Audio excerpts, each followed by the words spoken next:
आपका हमारे YouTube channel पर स्वागत है। और हम लोग मॉडर्न इंडिया के स्वराज पार्टी नामक नए चैप्टर पर आ चुके हैं। स्वराज पार्टी की पृष्ठभूमि के बारे में पहले बताना कुछ यूँ जरूरी होगा कि पिछले क्लास में जो हमने आपको बताया था कि असहयोग आंदोलन को महात्मा गांधी ने यकायक वापस ले लिया क्योंकि चौरी चौरा कांड हो गया था। चौरी चौरा कांड के बाद 12 फरवरी को यह आंदोलन जब वापस हो गया तो कांग्रेस के बड़े नेताओं में तीखी प्रतिक्रिया हुई। तीखी प्रतिक्रिया के फलस्वरूप महात्मा गांधी पार्टी में कमजोर पड़े और आखिरकार सरकार ने इस कमजोरी का लाभ उठाते हुए 10 मार्च 1922 को महात्मा गांधी को बारदोली में गिरफ्तार कर लिया और वहां के जिला न्यायाधीश ब्रूमफील्ड ने उनको 6 साल के कारावास की सजा सुनाई। आरोप था ब्रिटिश महारानी की सत्ता के खिलाफ बगावत, यही आरोप था। 6 साल की कारावास की सजा हो गई। महात्मा गांधी के कारावास में चले जाने के बाद कांग्रेस में निराशा फैल गई।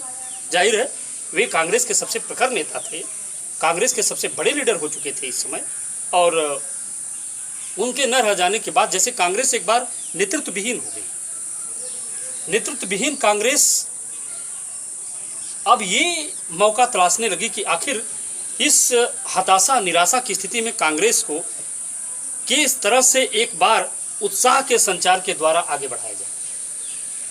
ये एक समस्या थी इन लोगों के सामने। ऐसी परिस्थिति में उन लोगों के समक्ष एक उपाय सूझा। मैं शायद आपको पहले ही बता चुका होऊंगा। 1919 का अधिनियम, 1919 का मॉन्टेग्यू चेम्सफोर्ड सुधार जो आया था, उसमें इंग्लैंड की सरकार ने कुछ प्रावधान किए थे। उस समय भारत सचिव होते थे मॉन्टेग्यू, चेम्सफोर्ड होते थे यहाँ गवर्नर जनरल। उसमें बहुत कुछ जो कहा गया उसमें एक चीज़ का निचोड़ जरूर था, और वो था कि प्रांतों में विधानसभाएं दे दी गई, कि यानी केंद्र में विधानसभा, अब केंद्र में सेंट्रल लेजिस्लेटिव असेंबली यानी केंद्रीय विधायिका, और प्रांतों में विधानसभा। तो उसमें कहा गया कि भारतीय केंद्र में भी और प्रांतों में भी विधानसभाओं में चुनाव लड़कर उसमें भाग ले सकते हैं। वे विधायक बन सकते हैं, सांसद बन सकते हैं, और तमाम और भी उसमें प्रावधान थे जिसका गरम दल के लोगों ने विरोध किया। और नरम दल में अति उदारवादी, जैसा कि मैं पहले ही आपको बता चुका हूँ, मैडम एनी बेसेंट, और उसमें होते थे सुरेंद्र नाथ बनर्जी, और होते थे मोहम्मद अली जिन्ना। ये एक गरम दली नेता भी उसमें होते थे, बिपिन चंद्र पाल। इन सारे लोगों ने कांग्रेस से त्यागपत्र दे दिया था। मैं पिछले क्लास में आपको बता चुका हूँ, यहाँ मुझे याद दिलाना पड़ रहा है।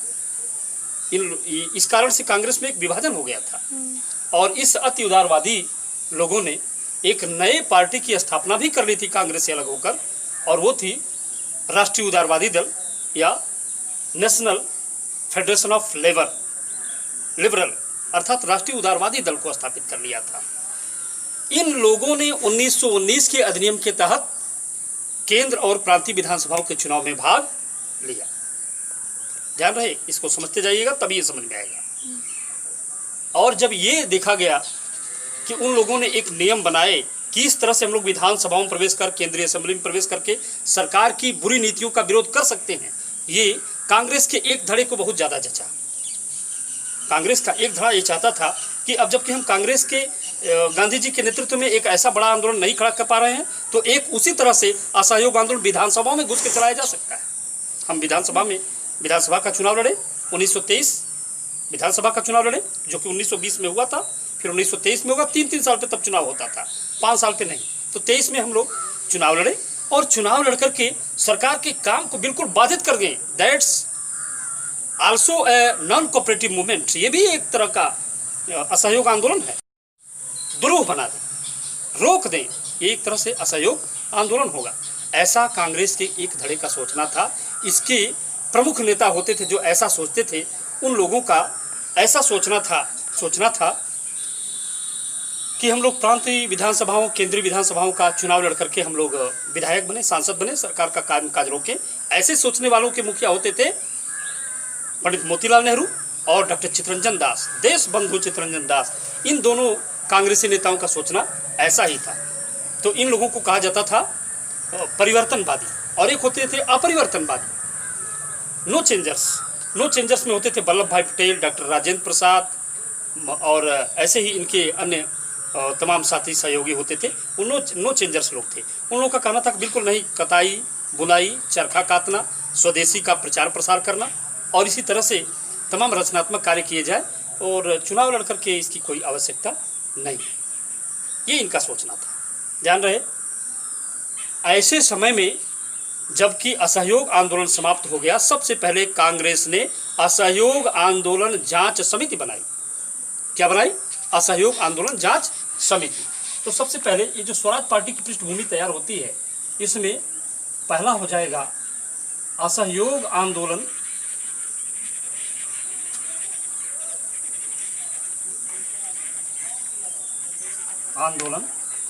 समाप्ति के बाद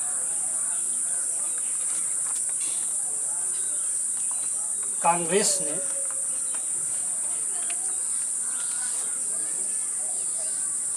असहयोग आंदोलन जांच समिति बनाई।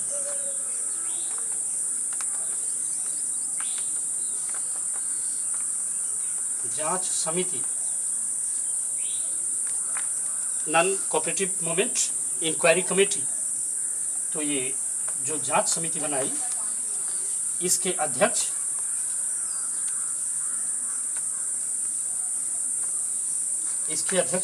थे हकीम अजमल खां। ये इसके अध्यक्ष होते थे, हकीम अजमल खां इसके अध्यक्ष थे। सदस्य इसमें होते थे जांच समिति में M.A. अंसारी, विठल भाई पटेल, ये सरदार वल्लभ भाई पटेल के भाई थे। इसी तरह से कस्तूरी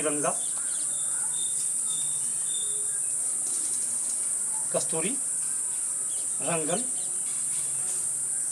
इत्यादि इस जांच समिति के सदस्य होते थे। इस जांच समिति ने जो पाया, किस किस परिस्थितियों में किन किन कारणों से हमारे असहयोग आंदोलन को समाप्त करना पड़ा, उसमें हमारी क्या खामियां थी, इन सारी चीज़ों को उसने पाया। लेकिन इसी जांच समिति के दौरान एक मांग उठी कि हम सभी लोगों को आखिरकार विधानसभाओं के और लोकसभाओं के यानी कि केंद्रीय लेजिस्लेटिव असेंबली में चुनाव में भाग लेना चाहिए। इसको लेकर के हुआ गया अधिवेशन। गया अधिवेशन 1923। अध्यक्ष डॉक्टर चित्तरंजन दास।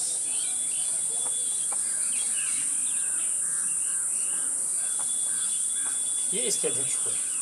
ठीक,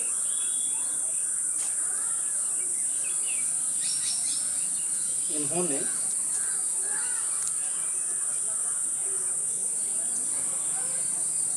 सेंट्रल और स्टेट विधानसभा चुनाव में भाग लेने का प्रस्ताव किया, रखा।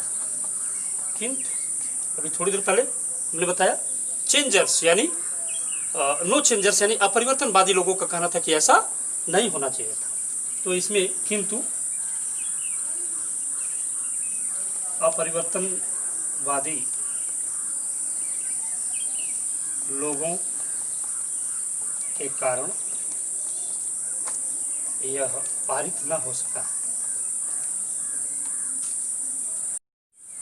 हम इसमें अपरिवर्तनवादी लोगों के कारण जो यह पारित नहीं हो पाया, ये बता रहे थे कि अंततः इन्हीं कारणों से डॉक्टर C.R. दास यानी चित्तरंजन दास और मोतीलाल नेहरू ने त्यागपत्र दे दिया और त्यागपत्र दे करके स्वराज पार्टी की स्थापना की। तो स्वराज पार्टी की जो स्थापना की गई, कहाँ? आस्थान आनंद भवन इलाहाबाद, यहाँ पर स्थापित हुआ। इसके अध्यक्ष चितरंजन दास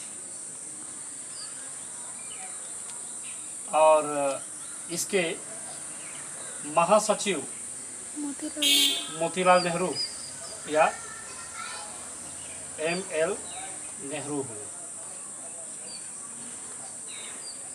ये इसके महासचिव।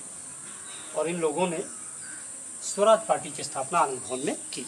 ये जो रहा ऊपर आपके सामने, स्वराज पार्टी की नीति ही थी कि हमें चुनाव लड़ना है। पहले इसका नाम कांग्रेस खिलाफत स्वराज पार्टी रखा गया, लेकिन ध्यान रहे गांधी जी ने जेल से ही खबर भिजवाई कि कांग्रेस खिलाफत स्वराज पार्टी नहीं, स्वराज पार्टी इसका नाम रखा जाना चाहिए। और स्वराज पार्टी नाम रखने के कारण एक तरह से एक बार कांग्रेस फिर विभाजन होने से बच गई। कांग्रेस खिलाफत स्वराज पार्टी नहीं, बल्कि मोतीलाल नेहरू और CR दास, इन दोनों लोगों ने इसे कांग्रेस के एक अंग के रूप में ही प्रचारित किया। और अंततः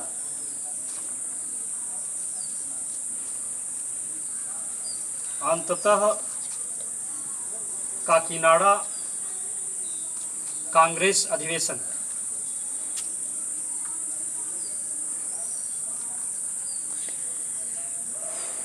काकीनाडा कांग्रेस अधिवेशन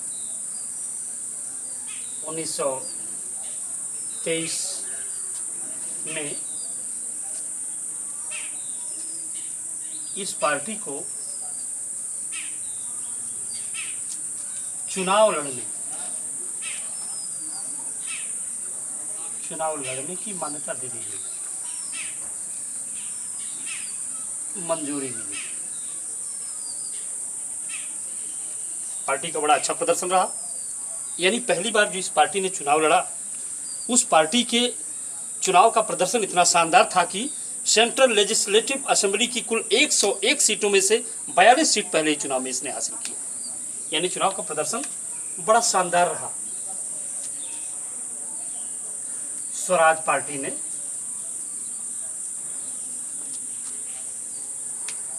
सेंट्रल लेजिस्लेटिव असेंबली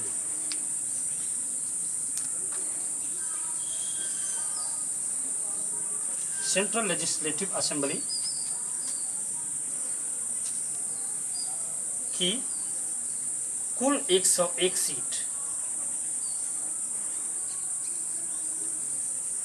में से 42 सीट जीती। कितनी? 42 सीट। बड़ा शानदार प्रदर्शन रहा।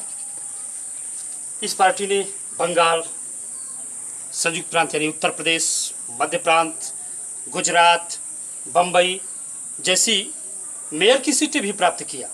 इसमें आपको ये बताना चाहेंगे कि इस पार्टी की इस कदर लोकप्रियता बढ़ी कि पंडित मोतीलाल नेहरू इलाहाबाद के मेयर हुए, डॉक्टर चितरंजन दास कलकत्ता के मेयर हुए, वल्लभ भाई पटेल के बड़े भाई जो है विट्ठल भाई पटेल, ये गुजरात में मेयर हुए। इस तरह से जगह जगह इस पार्टी ने सीटें जीती, मेयर की सीटें भी प्राप्त की, 101 सीटें भी प्राप्त की, 101 में से 42 सीटें भी जीत दर्ज की। ध्यान रहे ये सब काम तो चलता ही रहा। और ऐसी स्थिति में जबकि पार्टी अपना अच्छा प्रदर्शन कर रही थी, कुछ घटना ऐसी शुरू हुई, आखिरकार पार्टी की अलोकप्रियता भी बढ़ना शुरू हुई। किस तरह देखें, 1925 में डॉक्टर CR दास की मौत हो गई, मोतीलाल नेहरू अकेले पड़ गए। ध्यान रहे इसी तरह विट्ठल भाई पटेल, इन्होंने सेंट्रल लेजिस्लेटिव असेंबली की अध्यक्षता ग्रहण कर ली। स्वयं पंडित मोतीलाल नेहरू सेना के लिए बनाई गई स्क्रीनिंग कमेटी के सदस्य प्राप्त कर लिए। ये सारी चीज़ें धीरे धीरे होने लगी और आखिरकार लोगों का ध्यान स्वराज पार्टी की तरफ से भटकने लगा। तो आप लिख सकते हैं कि पार्टी की असफलता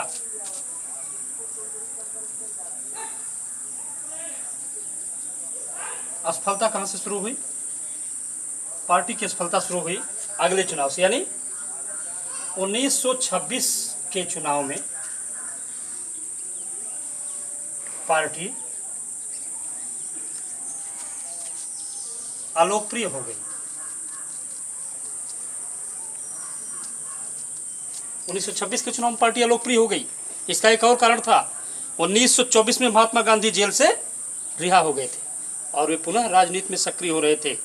और इधर 1924 में गांधी जी जेल से रिहा होते हैं स्वास्थ्य के आधार पर, मैंने पिछले क्लास में बताया। उनको तत्काल बेलगांव कांग्रेस अधिवेशन का अध्यक्ष बना दिया जाता है। महात्मा गांधी अपने जीवन में एक बार कांग्रेस के अध्यक्ष हुए थे, 1924 के बेलगांव अधिवेशन के। वे राजनीति में सक्रिय होते हैं। इधर स्वराज पार्टी की राजनीतिक पराभव होता है एक तरह से, और इधर महात्मा गांधी की एक बार फिर से लोकप्रियता आगे बढ़ती है। और इन कारणों से स्वराज पार्टी बेवजह ही पूरी तरह से समाप्त हो गई। ध्यान रहे, अलोकप्रियता बढ़ी जब, तो उसमें हुआ क्या, पार्टी ने यद्यपि सेंट्रल लेजिस्लेटिव असेंबली की 40 सीटें जीती, फिर भी मद्रास में उसकी सीटें आधी रह गई। ये देखिए, संयुक्त प्रांत, मध्य प्रांत, गुजरात की सीटें वो बुरी तरह से हार गई, बम्बई की सीटें हार गई। ये सीटें वो हार गई और हार जाने के बाद पार्टी की बड़ी बेइज्जती हुई और यह पार्टी पूरी तरह से एक तरह समाप्त हो गई, क्योंकि अब इसको कुछ कोई देखने वाला नहीं था।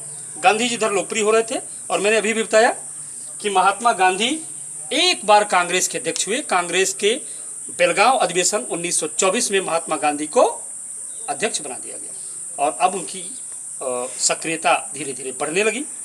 ऐसी स्थिति में कांग्रेस में गांधी जी की सक्रियता फिर बढ़ती है और इसी समय धीरे धीरे 1926, 1927 शुरू होता है साइमन कमीशन, यानी एक बार फिर से गांधी जी कांग्रेस के सेंट्रल यानी केंद्र में आना शुरू हो जाते हैं और स्वराज पार्टी पूरी तरह से समाप्त हो जाती है। पंडित मोतीलाल नेहरू और सारे लोग एक बार फिर कांग्रेस की तरफ मुड़ते हैं और कांग्रेस आगे बढ़ती है। किंतु यहाँ तक छात्रों जो हमने अभी आपको पढ़ाया, इसमें एक अध्याय और शुरू होता है, वो है द्वितीय चरण का क्रांतिकारी आंदोलन। मैं जो अब आपको पढ़ाने जाऊंगा, द्वितीय चरण का क्रांतिकारी आंदोलन, वो जो अगला चैप्टर आपका होगा, उसमें पृष्ठभूमि बनती है सबसे बड़ी ये कि जब असहयोग आंदोलन वापस लिया जाता है तो बिल्कुल 1907 के सूरत विभाजन कांग्रेस में जो हुआ, उसी तरह से असहयोग आंदोलन समाप्त होने के बाद, महात्मा गांधी द्वारा उसे वापस लिए जाने के बाद युवकों में एक बार फिर बड़ा बिछोह हुआ और उनको लगा कांग्रेस फिर उसी तरह अपनी चाल चल रही है, कांग्रेस से कुछ होने वाला नहीं है, भारत को आज़ाद कराने का एक फिर से नया तरीका ईजाद करना होगा। और प्रथम चरण के क्रांतिकारियों की तरह द्वितीय चरण के क्रांतिकारियों ने भी हाथ में बंदूकें उठा ली और यहाँ से शुरू होता है द्वितीय चरण की क्रांति। That's next chapter. Thank you class.